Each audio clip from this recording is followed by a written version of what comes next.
Hola curiosas y curiosos de la historia. El protagonista del vídeo de hoy es Quinto Sertorio, un estadista romano y comandante militar que, desafiando al Senado romano, se convirtió en gobernante independiente de casi toda Hispania por 8 años. Y es que después de adquirir cierta reputación en Roma, tanto como jurista como orador, Sertorio luchó para Roma en la Galia y en Hispania. Pero su gesta más famosa es la rebelión que inició. Una rebelión no tanto contra Roma, sino contra la constitución que Sila había impuesto en Roma. Una historia muy interesante y curiosa. Y ojo, que en los próximos días también hablaré de la Inquisición en la Edad Media. Así que si no quieres perderte nada, suscríbete y dale a la campanita para estar al día de todos los vídeos que cuelgo cada semana. Soy JJ Priego, esto es Historias de la Historia y aquí se cuenta la historia de otra forma. Si quieres saber más, acompáñame.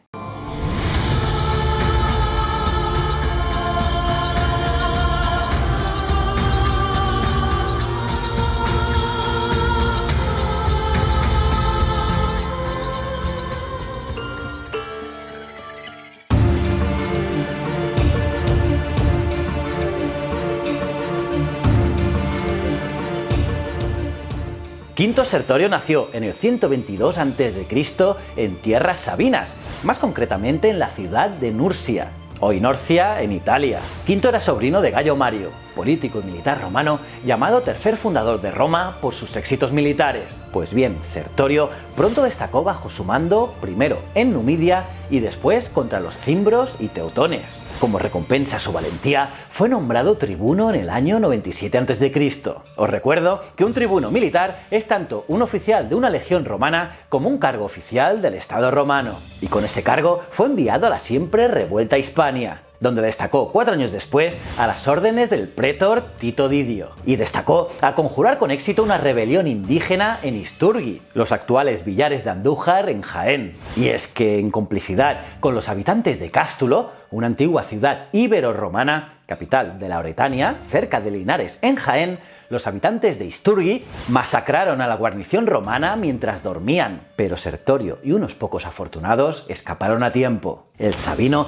reunió a todos los supervivientes fuera de la ciudad y contraatacó, masacrando a los nativos, unos nativos que iban ebrios de vino y éxito. No contento con ello, ordenó a sus hombres vestirse con las ropas de los indígenas caídos. Sí, se disfrazaron. ¿Para qué? Te preguntarás, ¿no? Pues se presentaron con esas ropas por la noche ante los muros de Cástulo, la ciudad instigadora de aquella rebelión, entrando en ella sin inconvenientes mediante su treta, y realizaron un escarmiento de tal calibre que le fue concedida la corona Graminia, en recompensa por su osadía. Piensa curioso que esta corona Graminia era la máxima y más rara condecoración militar de esa época, ya que estaba reservada únicamente a los generales o comandantes que salvaban a un ejército entero. La corona se hacía con flores, hierbas y cereales, de donde curiosamente toma el nombre, incluyendo el trigo, que eran recogidos en el mismo campo de batalla. Por cierto, la corona era otorgada por el propio ejército al general que lo había salvado. Pues bien, más tarde, en el año 90 a.C.,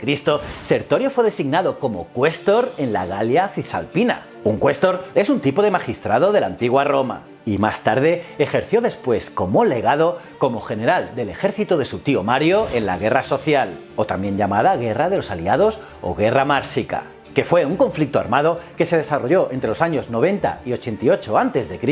entre la República Romana y sus aliados itálicos, que deseaban que se les concediera la ciudadanía romana. Y fue en alguno de aquellos enfrentamientos y combates donde probablemente perdió un ojo. Sí, y es que la pérdida de ese ojo fue su emblema corporal más característico. Pues bien, un punto de inflexión fue cuando su tío Gayo Mario entró en beligerancia directa con Lucio Cornelio Sila, uno de los más notables políticos y militares romanos de la era tardorrepublicana, y además era un político que pertenecía al bando de los optimates. Si os acordáis, los optimates viene del significado los hombres excelentes, y era la facción aristocrática de la República Romana tardía. Pues aquí Sertorio, en esta disputa, dirigió una de las 4 legiones con las que Mario tomó el control de Roma. Y dentro de la lógica colocación de gobernantes afines en las provincias más estratégicas, Sertorio acabó siendo enviado como pretor a la Hispania Citerior. Pues bien, también te recuerdo que un pretor era un magistrado romano cuya jerarquía se alineaba inmediatamente por debajo de la del cónsul. Pues bien, como te digo, en el año 83 a.C., Sertorio fue nombrado pretor de la Hispania Citerior, que fue el nombre de una de las dos provincias en las que quedó inicialmente dividida Hispania. Y lo fue tras la conquista por parte de la República Romana tras sus conquistas en el sur y este de la península ibérica. Esta comprendía la costa este, desde los Pirineos a Cartagena. Y nada, Sertorio ejerció su cargo con libertad y presteza, hasta que Sila se hizo con el dominio de Roma. Y como no eran muy coleguillas que digamos, Sila ordenó la inmediata sustitución de Sertorio por uno de sus hombres de confianza, un hombre que se llamaba Gayo Valerio Flaco. Y el Sabino, siendo consciente de qué sería su destino si volvía a Roma, optó por desafiar al dictador y declararse en rebeldía. Y allí, justamente allí, empezó la rebelión de Sertorio contra Roma, o bueno, mejor dicho, contra Sila. Poco después, Gayo Valerio Flaco, el que sería su sustituto, entró en Hispania valiéndose de la traición de un esclavo de Livio Salinator, que era uno de los legados de Sertorio que se encargaba de controlar los pasos pirenaicos y que fue asesinado en su campamento. Sertorio sabía que nada podía hacer contra un ejército proconsular de aquellas dimensiones a campo abierto, por lo que en el año 81 a.C.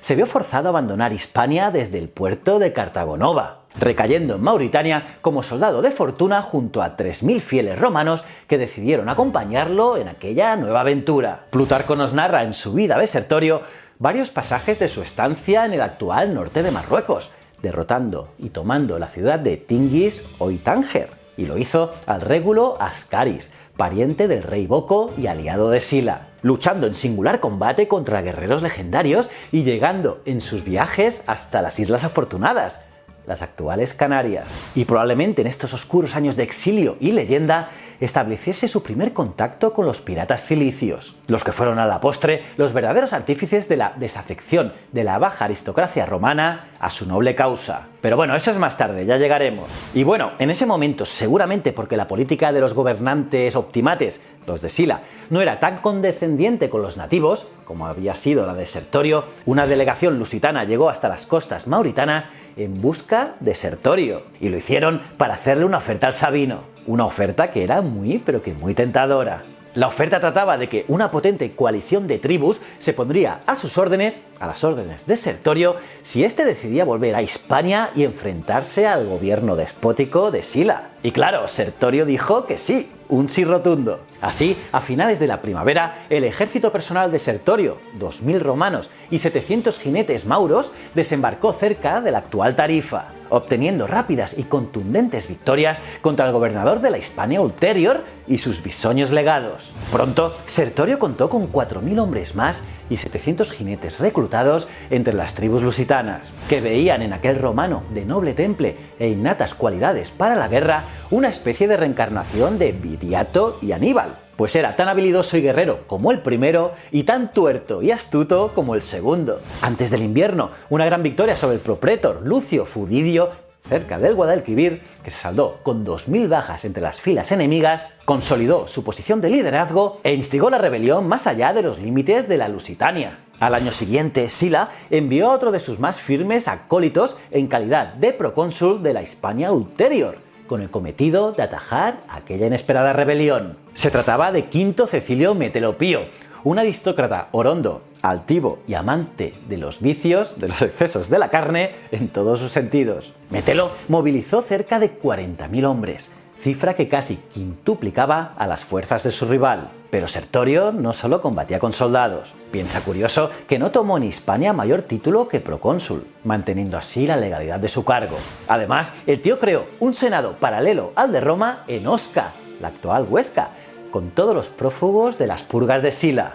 Incluso también rebajó los impuestos a nativos y colonos provinciales, además de mostrarse tolerante con todos ellos. E impulsó la ciudadanía romana entre las oligarquías indígenas, creando incluso una academia. Una academia que también estaría en Osca, para así formar al estilo romano a los hijos de los régulos hispanos. Vamos, que era todo un influencer de la época. Además, por aquellas fechas, un pastor lusitano del Mons Herminius, la actual Sierra de la Estrella en Portugal, le llevó a Sertorio un regalo tan extraño como útil. una joven cierva blanca inusualmente dócil. Y es que no son los cérvidos animales que podamos considerar como domesticables. Pues bien, el caso es que aquella cervatilla, que se comportaba como una mascota, causó un gran revuelo entre sus hombres, pues Sertorio les decía a sus hombres en sus apariciones públicas que las diosas Atraecina o Diana, dependiendo si sus interlocutores eran nativos o romanos, le hablaba a través de ella. Y es que la superstición es una forma muy sencilla de manipular a las masas.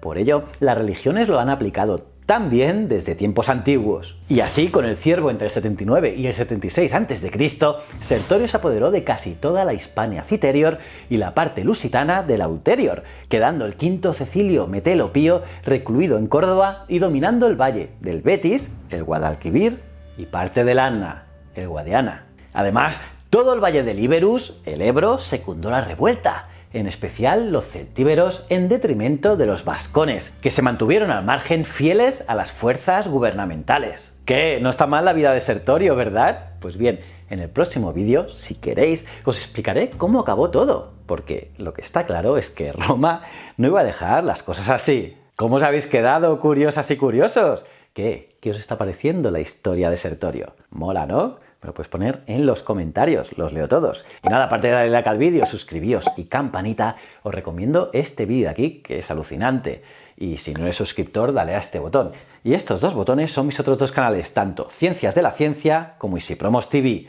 Y recuerda, el conocimiento es un requisito esencial para la supervivencia. Muchísimas gracias.